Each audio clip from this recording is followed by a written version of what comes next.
मांडण्यासाठी किंवा समस्या सोडवण्यासाठी आज मी इथं आलो.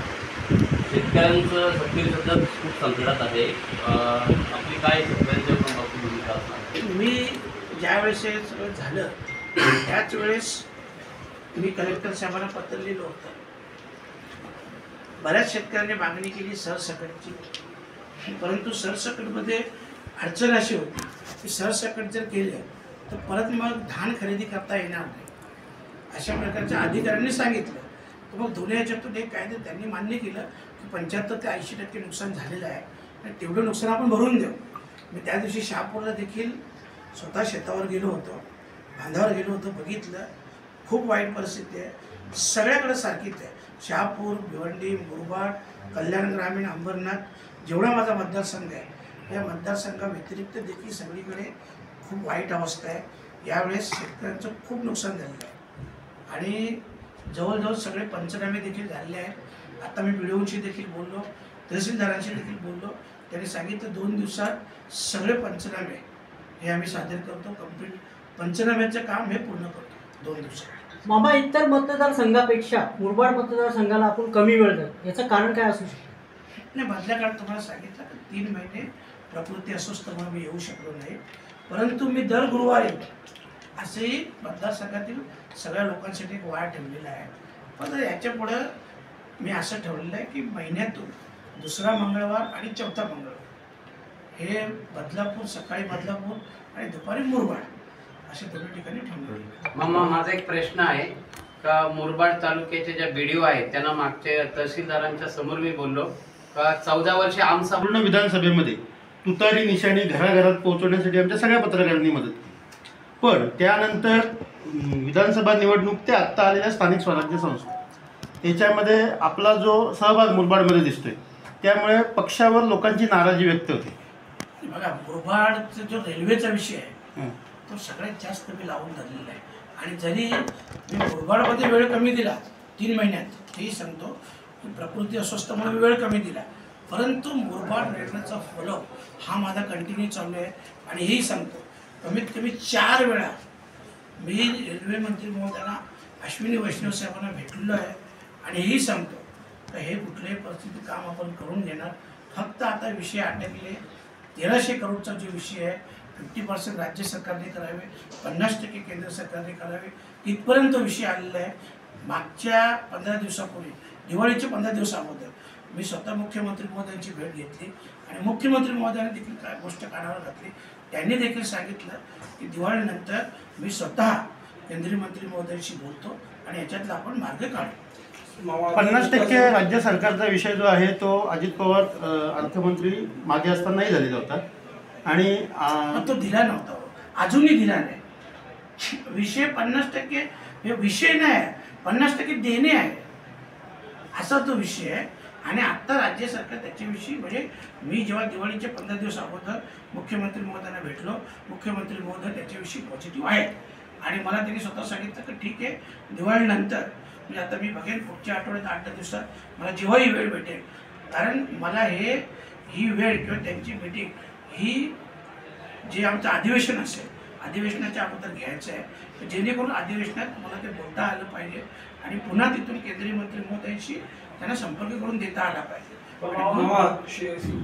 खासदार श्रीकांत शिंदे ज्यावेळेस आता मुरबाडला आले काही दिवसापूर्वी त्यांनी मुरबाडच्या रेल्वे संदर्भात स्पष्ट म्हणजे जाहीर केलं की यानंतरचा जो विषय आहे ते स्वतः घेणार आहेत आणि रेल्वेसाठी ते प्रयत्न करणार आहेत, संसदेत प्रश्न उपस्थित करणार, सगळ्या गोष्टी ते करणार आहेत. बघा, याच्यापेक्षा चांगली गोष्ट काय, श्रीकांत शिंदे साहेब हे सत्ताधारी पक्षाचे, विरोधी पक्षाचे. विरोधी पक्षाचा असल्यामुळे त्याला धार कमी असतो, परंतु सत्ताधारी पक्षाचे जर बोलले तर याच्यापेक्षा चांगली गोष्ट काय. कारण हे काम एकटं बाळामामाचं किंवा तुमचं आमचं थोडं आहे, हे काम सगळ्यांचं आहे ना. तर त्याच्यामुळे त्यांनी तसा शब्द दिला असेल तर अतिउत्तम. आपण त्यांनाही सोबत मी घेईन, त्यांनाही मी चर्चा करेन त्यांच्याशी आणि ते जर करत असतील, कारण मीही तुम्हाला सांगतो बघा, नुसतं राजकारण करणं मला आवडत नाही कुठल्याही कामात. जर ते करत असतील तर ते काम आणखी लवकर जलद गतीने होईल. परंतु मी माझी जी प्रोसेस चालू आहे मी तुम्हाला सांगितलं तर दिवाळीच्या 15 दिवस अगोदर मी मुख्यमंत्री महोदयांना भेटलो, अश्विनी वैष्णव साहेबांना 4 वेळा भेटलो. माझाही सतत पाठपुरावा चालू आहे. म्हणजे थोडक्यात मामा तुमच्या कारकिर्दीमध्ये या प्रकल्पाला सुरुवात होईल का? आपण 100% प्रयत्न करतोय आणि तुम्हाला हेही सांगतो की मी जर सत्ताधारी पक्षाचा असतो ना तर हा विषय पण कधीच मिटला असता. थोडीशी अडचण येतो मला, परंतु हेही सांगतो मी त्या गोष्टीचा पाठपुरावा सोडणार नाही. मी कुठल्याही परिस्थितीत हे काम करून घेईन. मामा याआधी बजेट रेल्वेचा 850 कोटी होता, त्यानंतर आपण म्हणतो तो 864 करोडमध्ये 750 करोड हे प्रोजेक्टसाठी होते. उर्वरित पैसे हे लँड ॲक्वायरसाठी होते. तर तेवढ्या पैशात लँड ॲक्वायर शक्य नव्हतं. तर लँड ॲक्वायरचीच कॉस्ट ही राज्य सरकार आणि रेल्वे मंत्रालय यांनी जेव्हा सर्वे केला तर तीच कॉस्ट 1300 करोड रुपयांनी वाढले.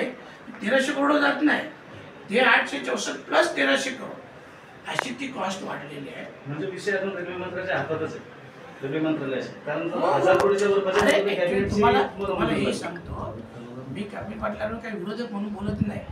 त्यांच्या एक लेटरचं काम होतं जेव्हा ते केंद्रीय मंत्री होते. आणि तुमच्या माहितीसाठी सांगतो की हे काम ऑगस्ट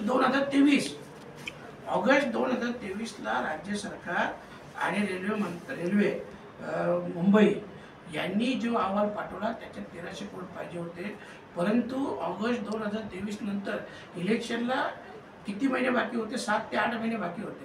पण कपिल पाटलांनी ही गोष्ट पण माहीत नव्हती का तिथे. कारण मी जेव्हा रेल्वे मंत्री महोदयांकडे गेलो ना, तुम्ही आवर्जून हे लिहा किंवा द्या. मी जेव्हा रेल्वे मंत्री महोदयांकडे सुरुवातीला गेलो ना तेव्हा त्यांनी ते बघितलं. त्यांनी मला सांगितलं की कौन था ये?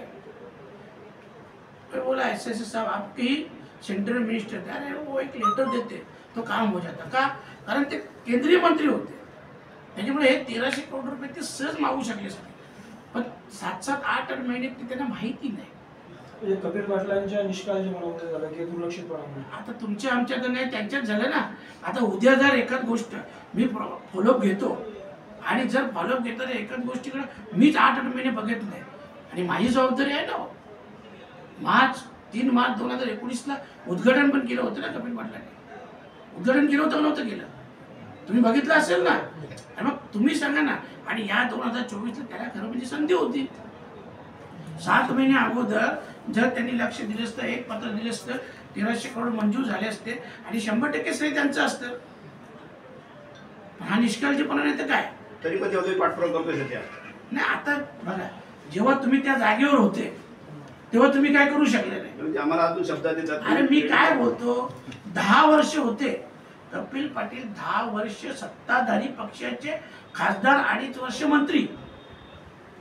आणि तुमच्यासारख्या पत्रकारांना जर ही गोष्ट समजू नये, ही दुर्भाग्याची गोष्ट आहे. तर तुम्ही आज पण सांगता कपिल पाटील शब्द देतो. अरे 10 वर्ष काय केलं मग? त्यांची थांब का म्हणावी. अरे आता हे तुम्हीच बोलायला पाहिजे ना. तुम्हीच त्यांना सांगायला पाहिजे. अरे तुम्ही आज शब्द देता, मग 10 वर्ष काय केलं? 10 वर्षात काय नाही केलं? मी तुम्हाला सांगतो ना. त्यांना सांगा ना, ऑगस्ट 2023 तो प्रस्ताव होता. ऑगस्ट 2023चा प्रस्ताव होता तो रेल्वे मंत्रालयाकडे. आपण निवडून आल्यानंतर इथे सभा झाली होती. आपल्या भाषणात म्हणून व्यक्त करून तुम्ही बोलले होते की शेतकऱ्यांनी करून दे. तर त्याच्या पुढची काय आपण बघा, ते तर माझ्या डोक्यात आहे. आता हे धान खरेदी वगैरे जे विषय आहेत याबद्दलही वेगळं माझ्या डोक्यात आहे. त्या दिवशी आम्ही बसलो होतो कलेक्टर साहेबांकडे, तो विषय निघाला. त्याच्याविषयीच्या माझ्या कल्पना मी तुम्हाला सांगतो. धान खरेदी असेल, आपला भाजीपाला असेल किंवा दूध असेल. आज मी बघतो भाजीपाला किंवा दुधाला आपल्याला काय रेट मिळतो. आणि म्हणून माझा प्रयत्न एवढाच असेल की यांना डायरेक्ट कल्याण शहर असेल, ठाणे शहर असेल, भिवंडी शहर असेल, अशा ठिकाणी जर मी एक व्यवस्था निर्माण करून दिली तर त्याच्यात शेतकऱ्यांचा कमीत कमी 100 रुपयाच्या जागेवर 125-150 तरी येईल. तुम्ही बोलले की दर मंगळवारी आपण तिथे बसणार, बरोबर आहे? आठवड्यात दुसरा मंगळवार, चौथा मंगळवार. बसण्याच्या तुम्ही जर औद्योगिक क्षेत्रातील संदर्भात महाविकास आघाडीची काय तयारी आणि समोरच्या महायुतीची एक प्रबळ आहे, तर आपण कशा पद्धतीने नियोजन केलेले किंवा कशा पद्धतीने लढत देणार आहात?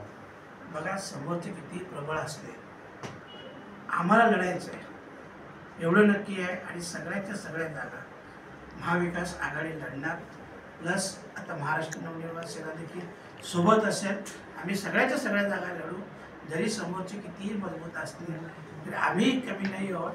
एवढं नक्कीच आहे की 8 जिल्हा परिषद 16च्या 16 पंचायत समिती हे महाविकास आघाडी लढणार. आपल्या पक्षातलेच विधानसभेचे उमेदवार आज थोडंसं त्यांची हे चालू आहे की पक्षांतराचं विषयी चर्चा चालू आहे, त्याविषयी काय सांगा? नाही, अजून तसं काही कानावर नाही माझ्या, अजूनही ते पक्षातच आहेत, त्याच्यामुळे असं काही कानावर नाही.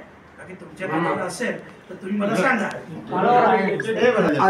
त्यावेळेस आम्ही सगळे पत्रकार होतो, त्यावेळेस तुम्ही आम्हाला एक आश्वासन दिलं होतं का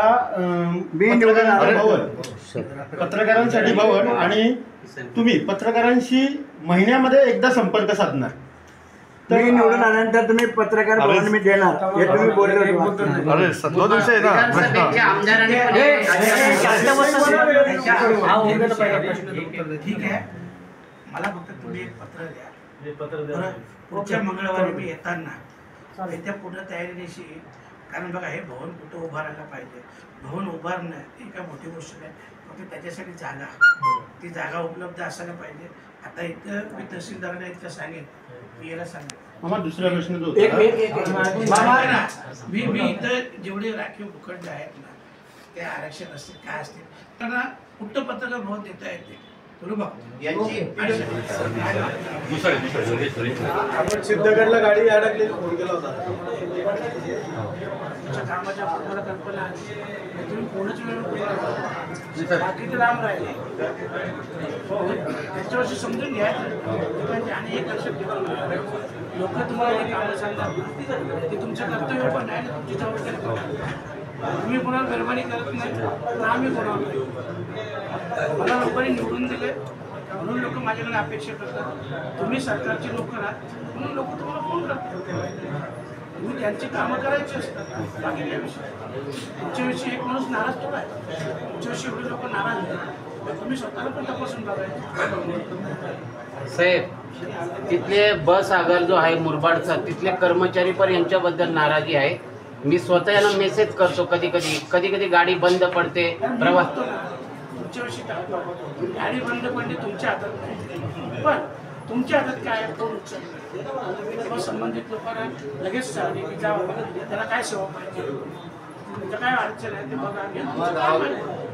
एक माणसाची नाही, तुमच्या विरोधात लोकांची तक्रार. माझी विनंती हे सारख्या जर गाड्या असतं आपल्या विरोधात असणं योग्य नाही. कसं झालं आहे विरोधात कसं आपल्याला आता अशी झाली परिस्थिती 52 गाड्या झाल्या डेपोत आणि मेकॅनिक स्टाफ जो आहे आपला कमी झाला आहे. गत वर्षीच्या तुलनेत तो डायरेक्ट 24वर आला. असं ते आपले दरवेळी मागणी आहे. आपण आमच्या DC साहेबांना एक सेपरेट पत्र दिलं आहे आणि मॅडमला एक पत्र दिलं आहे. ते म्हणतात वरतूनच भरती होत नाही तर आम्ही तुम्हाला कुठून देणार. त्या हिशोबात आपली रोजच्या रोज मागणी चालू आहे. त्याच्यामुळे काय होतं आता कसं होतं मग त्याच्यामुळे क्वालिटी कमी माणसांमध्ये चांगलं काम होत नाही गाड्यांचं. आणि त्या गाड्या रस्त्यात पण बंद पडल्या की यांचं उद्रेक होत होती, आमच्याकडनं काही कामं होत नाही. पण परिस्थिती आता अशी आहे की सर 24 माणसांमध्ये 52 गाड्या मेंटेनन्स होत नाही. हो चालेल. मामा यांनी काही निर्देश व्हॉट्सअप करा, तुम्ही वर पत्र किती आपल्याकडे त्यावेळी जे सिच्युएशन होती तेव्हा 42 शेड्यूलप्रमाणे मेकॅनिक होते ते 42 होते. परंतु आता आपल्याकडे गाड्या वाढल्या आहेत, 52 झाल्या आहेत. आता जसं आपण किसळ गाडी चालू केली जी पहिले 25 वर्षापूर्वी बंद होती, रामपूर गाडी चालू केली जी 25 वर्षापूर्वी बंद होती, कांगोळशी गाडी जी 25 वर्षापूर्वी बंद होती, त्या अशा गाड्या चालू केल्या. लेणार मागे शापूर होती ती पण बंद होती, रस्त्याच्या कामामुळे चालू होती. त्याही कामा म्हणजे ती पण गाडी आपण चालू केली. त्यामुळे गाड्या वाढल्या आहेत. आता मेकॅनिक फक्त 24 आहे, त्याच्यात 2 शिफ्ट ते सर्व मिळून हेल्पर आणि मेकॅनिक. हां मामा 24 यांनी आपल्याला सर 42 लोक आवश्यक. त्याच्यामुळे काय होतं ती क्वालिटी मेंटेनन्स होत नाही. मग आपण काय म्हणतो हो चालेल. मामा यांनी किसळ गाडी चालू केली, नंतर ग्रामस्थांचा मला फोन आला, मी त्यांना कॉल केला. यांनी मध्येच गाडी बंद केली का तर अर्निंग होत नाही म्हणून. ग्रामस्थ बोलतात सर गाडी फुल भरून येते. नंतर मग यांनी गाडी चालू केली. गाड्या चालू करतात बंद करतात, चालू करतात बंद करतात. एकदम भोंगळ कारभार आहे मुरबाड बस डेपोचा. तसं पण नाही ना, एक दिवसा बोल करतात सांगताना. नाही मला लक्षात द्या, मी सांगतो मला कल्याण जायचं होता. कल्याणची बस लागली, अख्खे प्रवासी उभे आहेत. साहेब फक्त एकच गाडी देत आणि गाडी मुरबाड त्या कल्याणला गेली, पण गाडी पंक्चर आहे. मुरबाड पासून कल्याणला पंक्चर गाडी हे एकटेच घेऊन जातात आणि प्रवाशाने घेऊन जात नाही. आम्हाला कर्मचारी जायचं तेव्हा त्यांनी लोकांनी घेऊन गेले.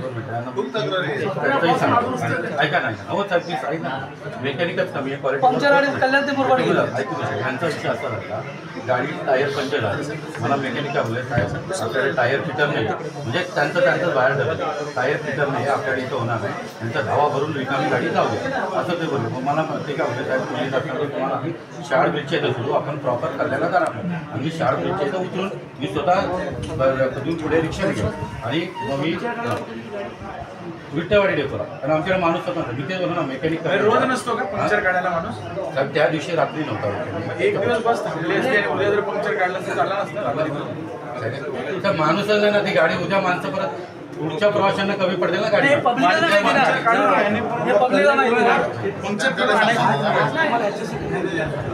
ही सगळी परिस्थिती किती नाराजी आहे.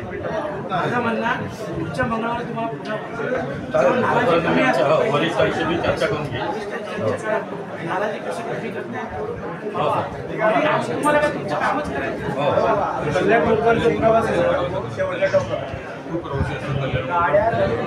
कल्याणपूरमध्ये खूप आले कुठे ते नाही बदलापूरच्या सकाळची 8:30ची गाडी नवीन मोठ्या गाड्या BSC त्या वळण बसत आपण त्या जर गाड्या पाठवल्या तर परत परत त्या गाड्यांची कामं मुरबाड कल्याणला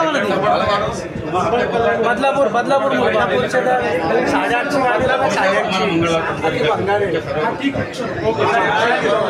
आणि बदलापूर मुरबाड एक नंबर मामा बस डेपोला एकदा राऊंड मारा तुम्ही बघा यांचा गोंधळ कारभार काय आहे ते.